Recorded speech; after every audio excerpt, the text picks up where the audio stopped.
Today, where we're going to start in terms of getting a bit more in-depth of looking at elements of the Bitcoin ecosystem is take a closer look at what's happening with the exchanges for Bitcoin. Now, obviously, Bitcoin exchanges play a key role with to address some of the issues, some of the needs that we explored yesterday in terms of making Bitcoin transactions flow more easily and effortlessly, sort of greasing the wheels of Bitcoin exchange between participants, and of course a key role in contributing to that element of trust that we of course have discussed and explored quite a bit so far in the conference as a key element for lasting success for Bitcoin as a payment system and a medium for exchange. Not to mention, of course, as a store of value and an evolving investment.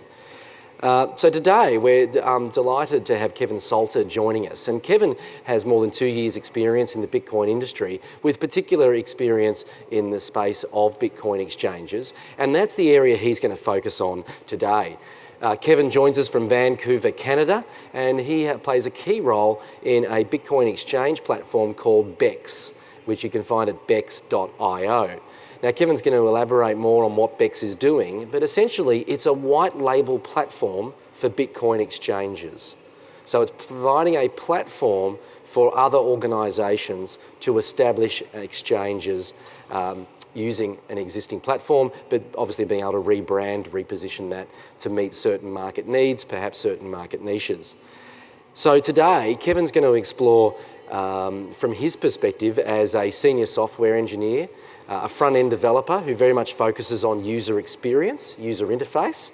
So obviously they're in that important part of making Bitcoin easier for people to use, which is obviously a critical pathway for making Bitcoin more accessible to more people worldwide.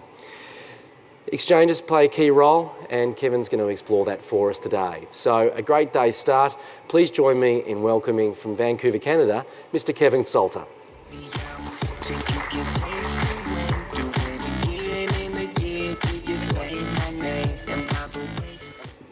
Hi guys, good morning. This is on? Awesome. Yeah, good morning. Thanks for having me. As we were saying, my name is Kevin Salter. I'm with a company called bex.io. We're based in Vancouver, BC, Canada. Also, throughout this talk, if you have any questions, there's a mic at the back. If you want to ask, feel free to interrupt me at any time. Would love to get a back and forth going on. Okay, so I'm going to start today. I'm going to talk a little bit about what we're doing at BEX just to begin, so you know where I'm coming from. Then I'm going to kind of talk about what we all know has happened in the exchange space lately, mainly the fall of GOX and several other exchanges as well. And then talk about what kind of the ramifications are for that in this space. All right. Also, these slides are online if you want to follow along. This is the link to them. They're live up there. Okay, so first, just a little bit about BEX before I get rolling. So at BEX, we're building a global digital currency exchange network based on our white label Bitcoin exchange software.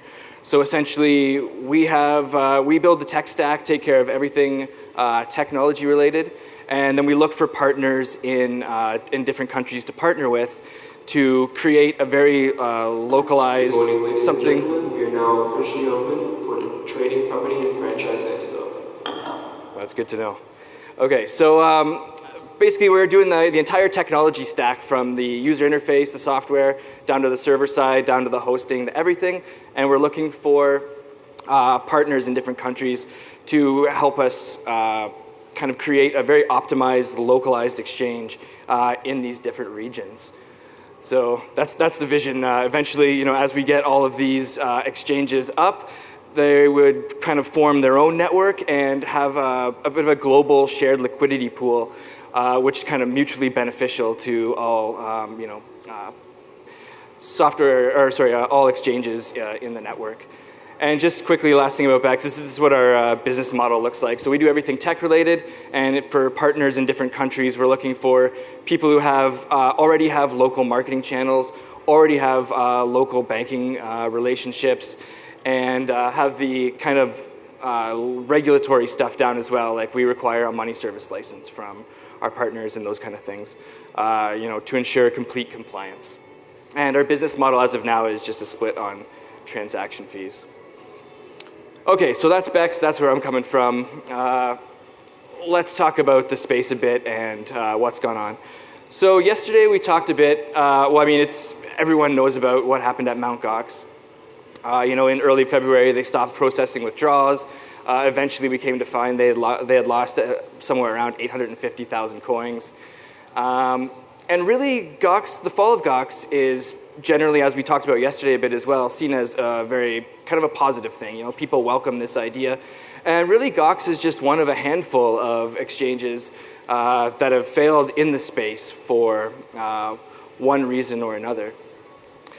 Now, part of the reason why this is a positive thing is several kind of new goals and new demands have been made from users of exchanges and people in the space to improve certain aspects of the space.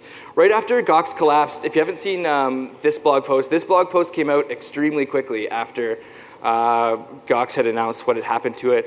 And basically it was a joint statement by these guys who are listed here, the Coinbase founders and the CEOs of Kraken, Bitstamp, BTC China. These other major players in the exchange space who were kind of saying, they use the phrase, this is positive, we're weeding out the bad actors. We only want people in this space that are going to be serious about everything, serious about security, serious about managing users' assets, all those kind of things. So here's kind of the 4 broad points that I'm going to talk a little bit more about each of these points. These are kind of the things that have come out of this. So one is the promoting transparency and third-party audits. So I'm going to talk about how a handful of these exchanges that were just mentioned on the previous slide have gone about that. We're also going to talk about the regulatory measures that are important. I have some acronyms up there, MSL, AML, KYC. If you don't know what those are, you will in a minute. We're also going to, excuse me, I'm also going to talk about security a bit and some of the precautions that are being taken around that. And then finally, taking a look at how future exchanges might be structured differently and how some of the aspects of what they're calling Bitcoin 1.5 or Bitcoin 2.0, some of the properties there, how those will be leveraged in this space moving forward. Okay, so first up, as soon as the Gox collapse happened, people wondered, why did the public not demand an audit of Mt. Gox sooner? Everyone in the space and in the news, you knew that Gox had been on shaky ground for a while, and kind of, why wasn't it demanded by the public at large to have some kind of audit happen, to see the books, to prove what's happening. So as soon as that happened, these exchanges reacted in the following way. So Andreas Antonopoulos, who's the chief security officer at blockchain.info, he was invited to the Coinbase headquarters, where they basically gave him access to their books, gave him addresses of their cold storage wallets, kind of gave him all the tools he needed to perform the proper checks and confirm that they did actually have the reserves. Because that was the thing about Gox, right, is they didn't actually have the float. They didn't actually have the Bitcoin reserves to support all the users in their system. So they did that. I think Coinbase publicly stated, I think 97% of their users' funds are in cold storage, and Andreas's audit discovered it was like 98.5% or something like that of their Bitcoin assets were safely in cold storage, and those addresses were under the control of Coinbase as well. Secondly, Bitstamp had a company called Firestarter.co do an audit on their reserves as well. And one of the interesting things that came out of that, I don't know if you remember this story from back in November, there was this huge movement of Bitcoin from one wallet to another, and people were like, what is this? Is this Satoshi doing something? What is going on here? So this audit solved that mystery. It was Bitstamp moving Bitcoin assets from one of their wallets to another. And lastly, the exchange platform Kraken had Stephen Thomas, who's the CTO at Ripple Labs, and And they did something really interesting. So they're doing, their audit is cryptographically based. So using cryptography to leveraging that to actually perform the audit itself rather than a manual process where people look at the different balances. And just yesterday, Kraken, there's a link at the bottom of this slide, Kraken released all the details on how they do their proof of reserves and how they do their audit. And because one of the big concerns there from a business perspective is that you can't just kind of open your books, like, in the interest of users' privacy. You can't just open your books completely and have everyone have a look. So there's kind of a process where they can first cryptographically, verify the reserves, and then, through the different hashes, kind of match those to user accounts, and through this whole process, kind of verify that funds are there. So this is something that's just been going on the last, month or so, and it's a really positive thing. It's one of those things that you can definitely see becoming a standard in the space. As a user of an exchange, eventually, you're going to want to be able to verify, does the exchange actually have the funds, that I've entrusted them to keep. Okay, my next point is about regulatory measures. This is one of the more complicated aspects of the space, and this is why at BEX, that's part of what we're looking for in partners is someone who has a regulatory knowledge in their region, because obviously the resources it would take for one company to have that kind of depth of knowledge in all the different regions and understand all the complexity, it's not that practical. But here's some of the important points. So regulatory, people talked about this a little bit yesterday as well. It's a welcome thing. People are seeing it as a positive. So the first thing, and this is something we do at BEX, is with all of our partners, we require a money service license, whether your country requires that or not. As an example, in Canada, recently, in Canada, basically the government has said, Bitcoin businesses, you're not money transfer businesses. So you don't necessarily, at the moment, need to have all the paperwork you would if you were a money transmitting business. However, we're also kind of being a little more proactive than that and kind of seeing it as an eventual inevitability. One example of that is an exchange based in Toronto called Volta Satoshi. They recently just went ahead and got the full money service license for all of Canada, even though it's not required, just being proactive kind of. And a couple of speakers talked about this yesterday, kind of, taking the regulation, meeting it head on, kind of not waiting for regulation to come down the pipe, but trying to meet people halfway and try and work out some sort of mutually beneficial arrangement. The money service license thing also speaks to the Charlie Shrem arrest at BitInstant there a couple months ago.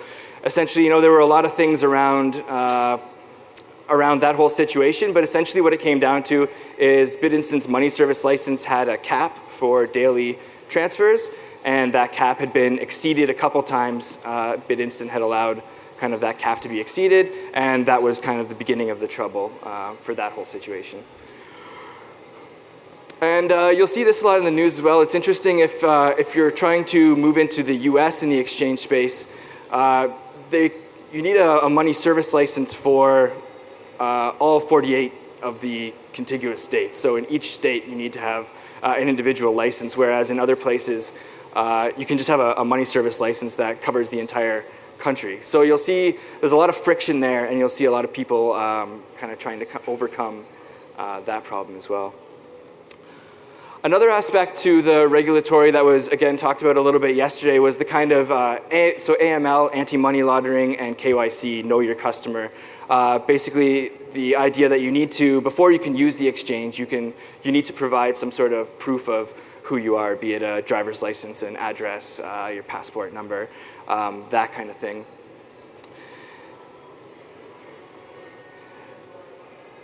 And yeah, so that's being required across the board. And then final point here, the exchange platform Kraken just a couple days ago announced that they just did a $5 million raise. And the first thing they said was, all of this money that we just raised, it's mostly going towards legal. It's mostly going towards regulatory stuff. So that gives you an idea. They have their platform, they raise their money, and this is their top priority, is to take care of things like this. So next up is security. So of all the exchanges that have failed, it's often said that it's due to a hacking, or on the exchange's behalf, they're losing funds, or the funds have been stolen. So the security is paramount. I grabbed this quote out of somewhere the other day, I forget where, but it hit the nail on the head. It's like the cost of doing security is huge, and kind of at Bex right now, that's kind of where we're at. We're doing a couple months worth of security testing from all angles just to make sure it's right. And the cost of that is huge, but the cost of screwing that up is even bigger. It's a super important thing. So some of the risks that exchanges face, risk of insider theft, external hacking, loss through currency volatility, loss through your own softwares, accounting deficiencies. These are all kind of the things that need to be hedged against. Also, cold and hot wallet management. That's another couple terms that you should be becoming familiar with if you're reading about the exchange space. So basically, the hot wallet means the Bitcoins are online. The cold wallet means the Bitcoins are offline. And essentially, exchanges need to manage their funds between those, which is interesting. When you hear something like when Gox was hacked, they blamed a lot of things. They blamed transaction malleability, which I don't think was talked about yesterday, which essentially comes back to a flaw in their own accounting software. They also said there was a leak in the cold storage, which I don't know what that means, because cold storage is offline, but these are terms we need to be familiar with. Another really important point, again, that was mentioned a little bit yesterday, the two-factor authentication. So if any of you are Coinbase users, or a lot of these platforms now really, they require a second form of authentication. So you have your password, and then on your smartphone you have some kind of application that maybe provides you with a second password. So this is kind of very quickly becoming the standard for security, for user security, and something that's going to be probably demanded as a bare minimum very recently. Also, the last kind of security testing that happens, penetration testing, black box testing, which means trying to compromise the system from the outside, white box testing, which means you kind of show someone or some people your code base, and they try to find vulnerabilities from the inside. And another thing that we're doing, and that a lot of these exchanges are doing as well, is having a bug bounty. So if you are a hacker and you do find some kind of hole in the system, or you can compromise the system in some way, you basically explain to the exchange how you did what you did, and then you're compensated. With usually with Bitcoin is usually the prize there.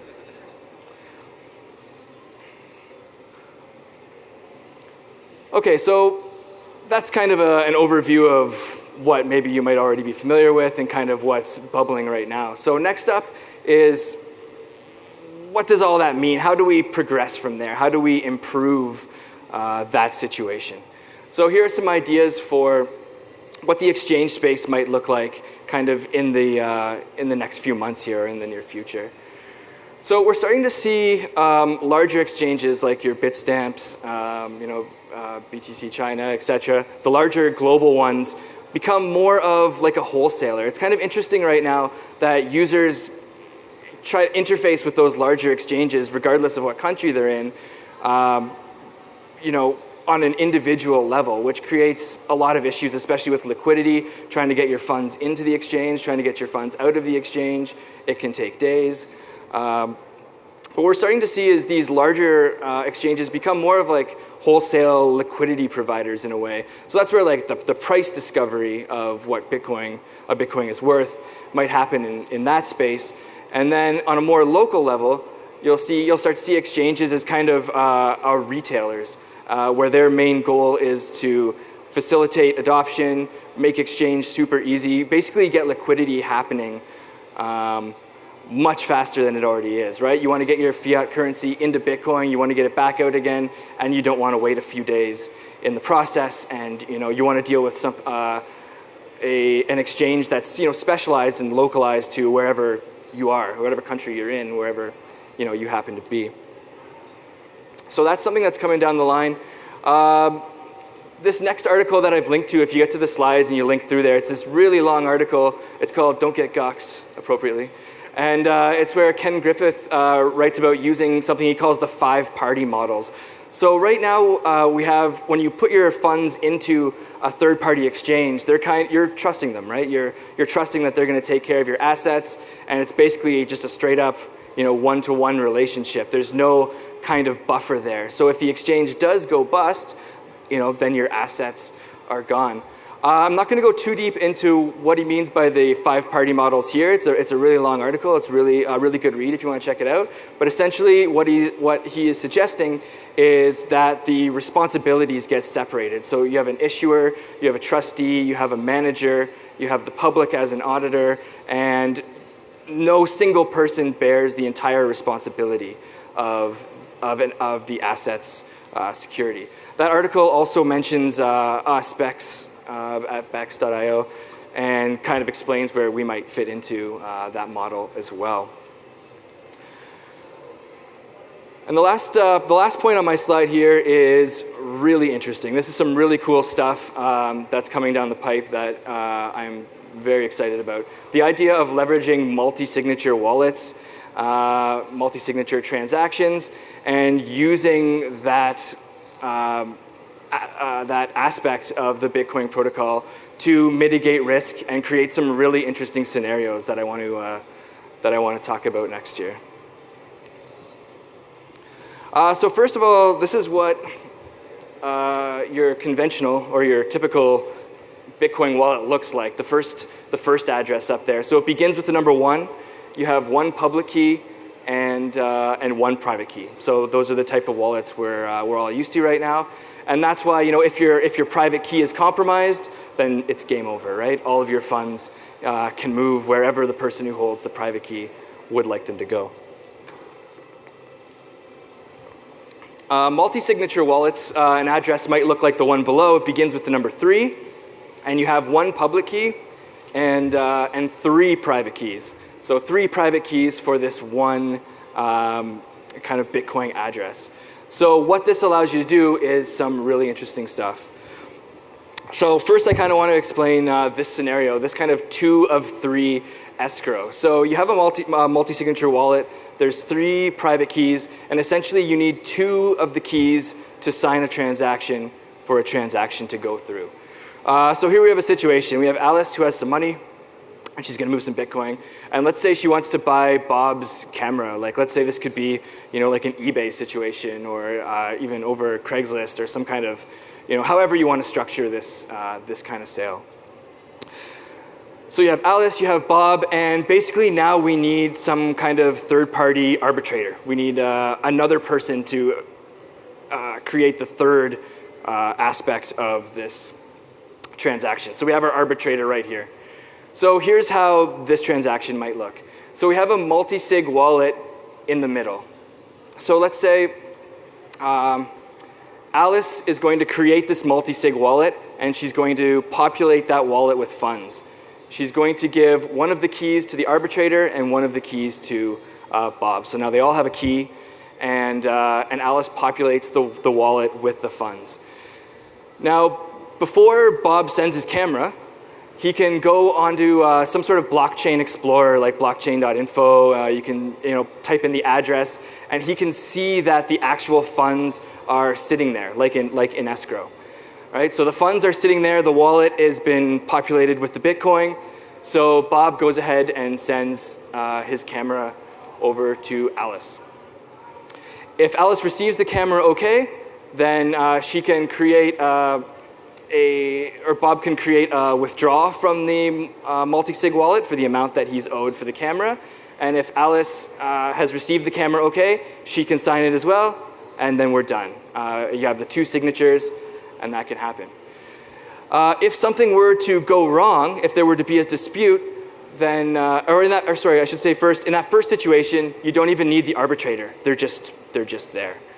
As a potential fallback. So if you need the arbitrator, if there's some sort of dispute there, that person can then come into play, take a look at the situation, decide who's in the right, and then they can sign the transaction and send them, and then the person who's going to receive the transaction will also sign it, and the money will get returned.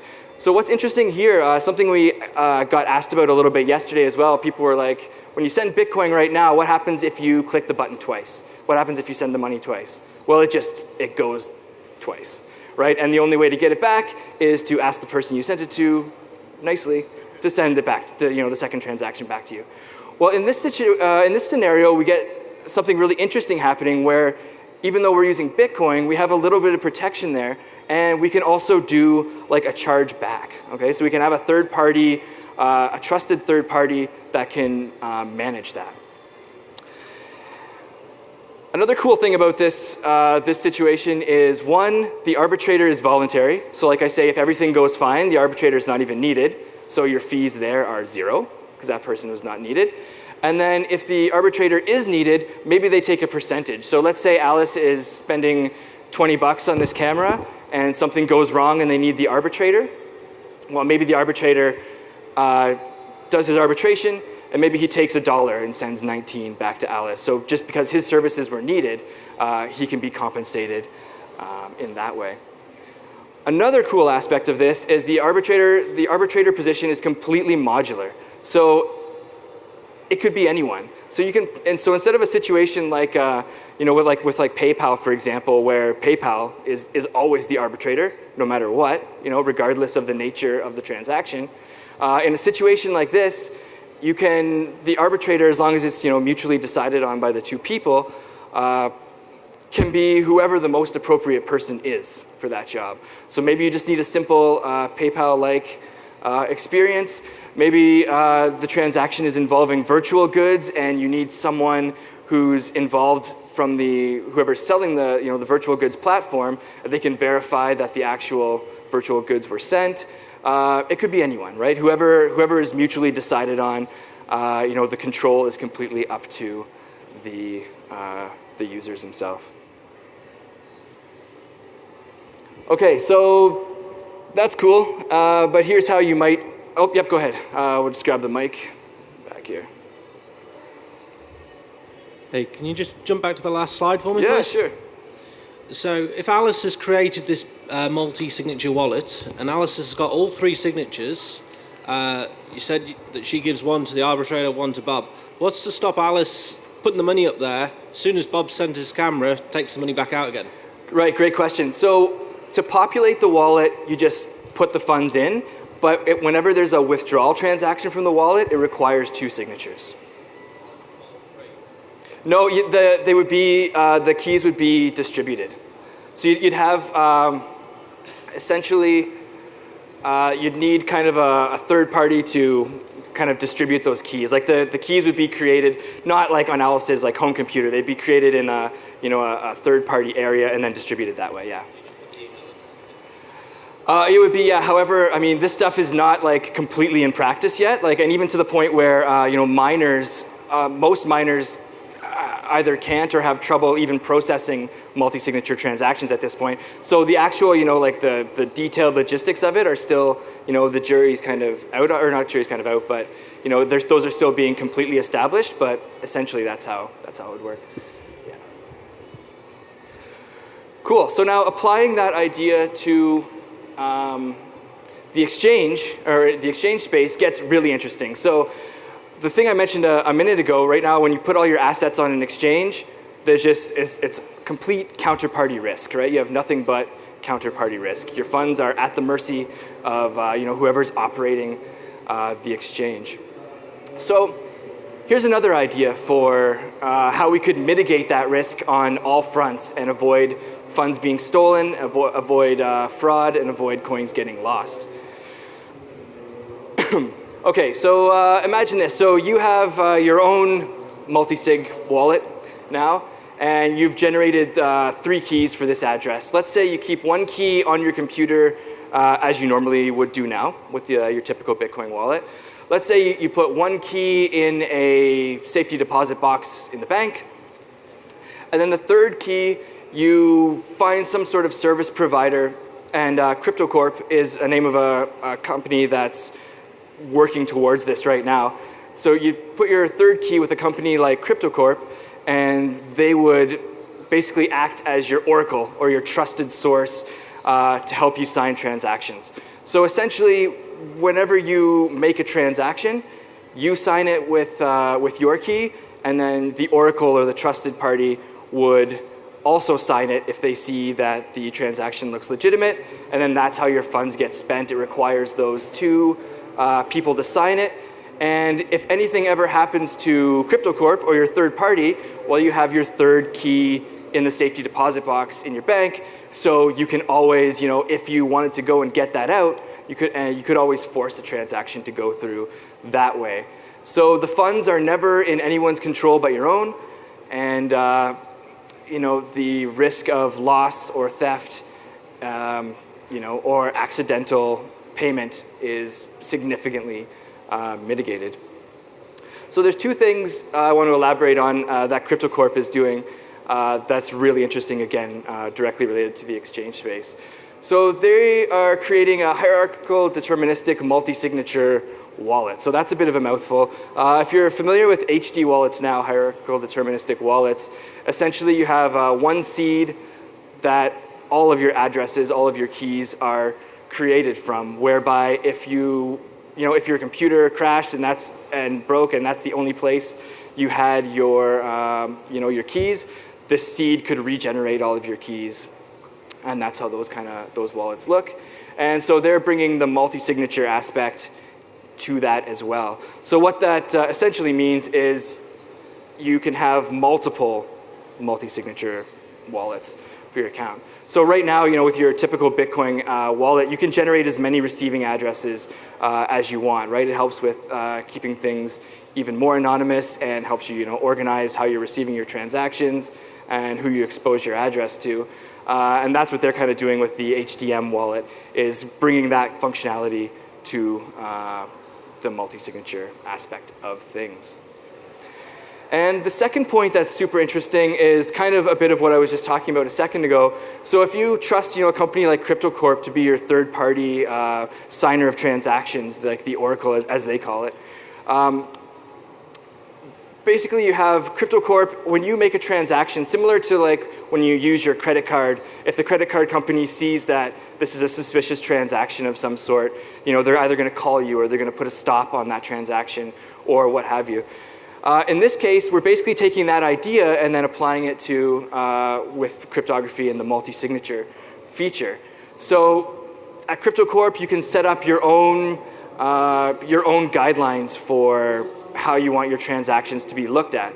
So we talked a little bit about that yesterday as well, the idea of Bitcoin as a scripting language as well, and smart contracts, and being able to set up your own parameters cryptographically.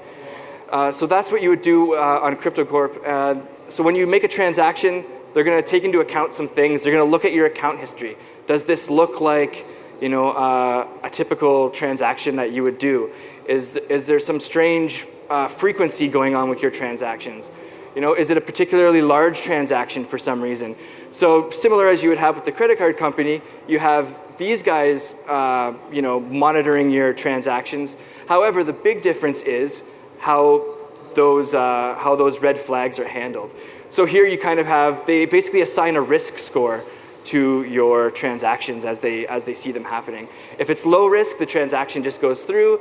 If it were medium risk, maybe they ask for a second factor authentication, with Google Authenticator or Authy or whatever you might be using. And if it's a high risk, they might perform a manual review or do a little bit more KYC or whatever. So again, the cool part about all of this is you have this third-party company providing this service for you, but the funds are always in your control, right? They're just signing your transactions, so you're always in control, and there's no risk that CryptoCorp or any kind of third party are going to steal or lose your coins if they were to go out of business. So that's the super interesting part there. And this is another quote from the CryptoCorp guys that kind of summarized all of that. So again, just fraud protection and having and security without having to have trust in a third party having complete control over your assets. Another aspect that kind of dovetails nicely with the exchange space is the wallet space, which you're seeing coming along. So all these, all these ideas are cool.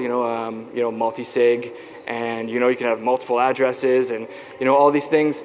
However, getting all of these kind of complex ideas into a really simple user interface is something that the wallet community and the exchange community as well is really striving towards. There's kind of a drive for everyone to kind of abstract as much complexity from these issues as possible and make it easy to use. We were talking yesterday, if you want to get into Bitcoin, you still have to educate yourself. You have to figure out things. You have to, figure out the security part of it yourself. How do I back up my wallet? How do I encrypt my wallet? How do I do all of these things? And, there's a lot of work being done right now, by a lot of these companies to abstract as much of that complexity away and make it easy, right? I want my grandma to use Bitcoin, right? I don't want to explain all this to her. I just want her to click a big green button, and things happen, and and everyone benefits. So a couple points here. Coinbase also acts as a wallet, if you're familiar with Coinbase, so they're kind of cool. It's like a trading platform, and then they have the wallet aspect as well. One of the more popular wallets, blockchain.info, they just said the other day, one of their big goals by the end of the year is to have 10 million wallet users. A couple of Bitcoin wallets that are especially focused on UI and UX, user interface, user experience, are a wallet called CryptoKit, which is super cool, works in your browser, and another wallet called Hive Wallet, which is OS X based right now, although they have an Android version in the works and that kind of thing. And they're really trying to solve the user experience problems, not only from a transaction point of view, but integration point of view. So for example, Hive Wallet already has like an app store capability inside of it, where with the click of a button, you can integrate with other services. So you want to integrate you have your wallet, you want to integrate with BitPay, you want to integrate with Coinbase, what have you.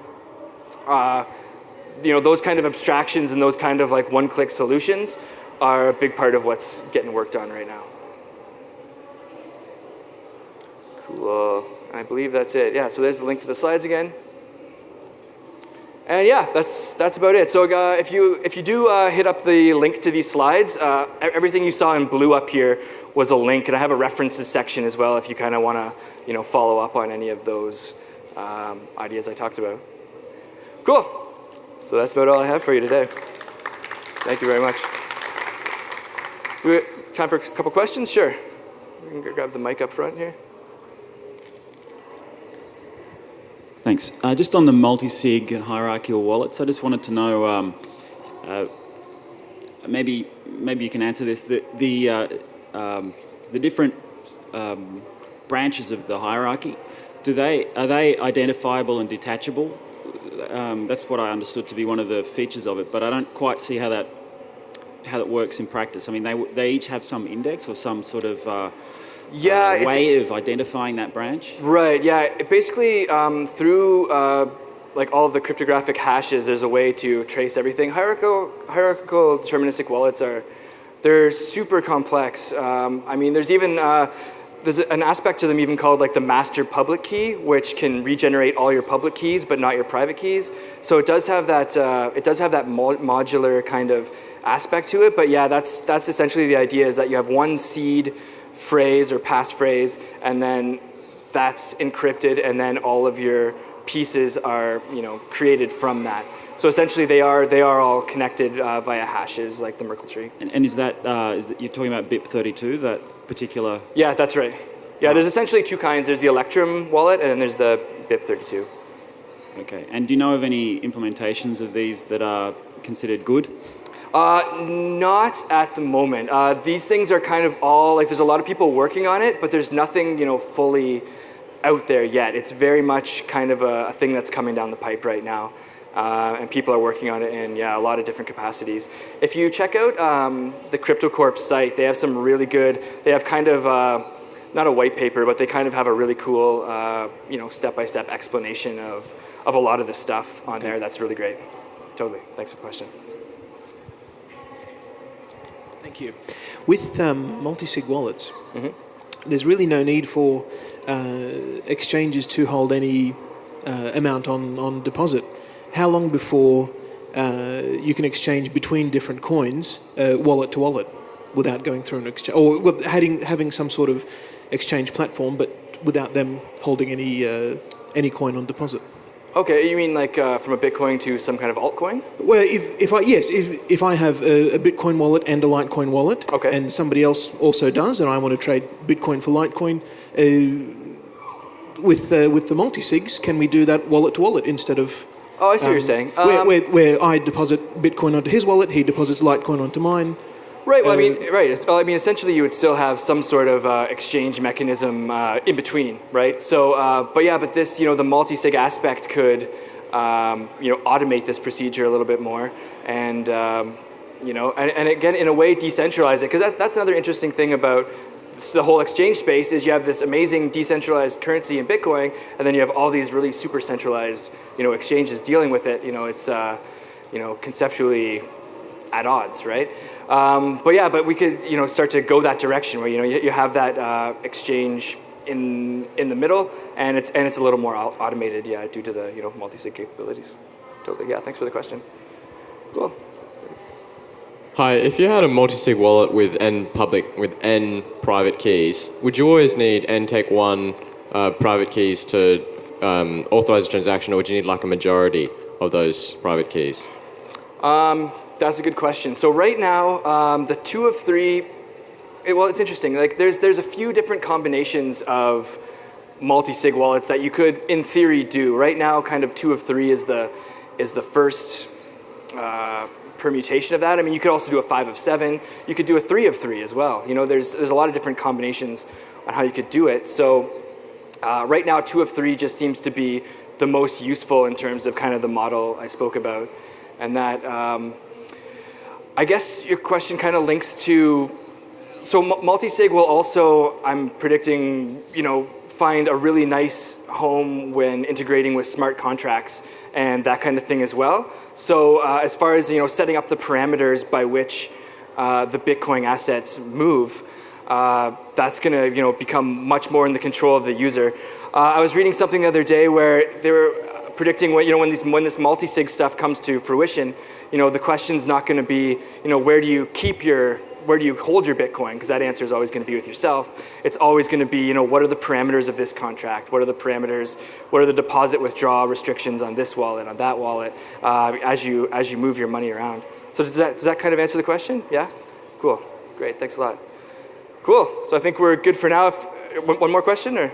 Sure. We'll do one more question, and then any other ones we can do Q&A at the speakers panel this afternoon. So my question is anybody exploring the concept of time-based transactions? So I guarantee to pay you at a certain point in time through the magic of cryptography or something like that. Some value gets generated in the future which allows the transaction to occur only at a particular point in time, because I see that there might be a market for wanting to be able to do that. I pay you, but only at that point in time, yep. And that's guaranteed at that point in time. Yeah, absolutely. So again, that kind of idea comes back to smart contracts. I know yesterday people were mentioning the Ethereum project.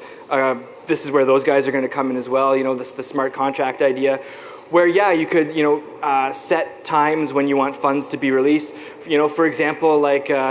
You could do your will, and you could put whoever you want to, accept your things in your will at a certain time, and then upon your death or at a certain time, those funds are released to who the smart contract says, or assets, I should say as well, can be released to whoever they need to be. So yeah, that idea of kind of future contracts as well is very much being explored at this point. Totally. Cool. Thanks a lot, guys. Yep. Cheers.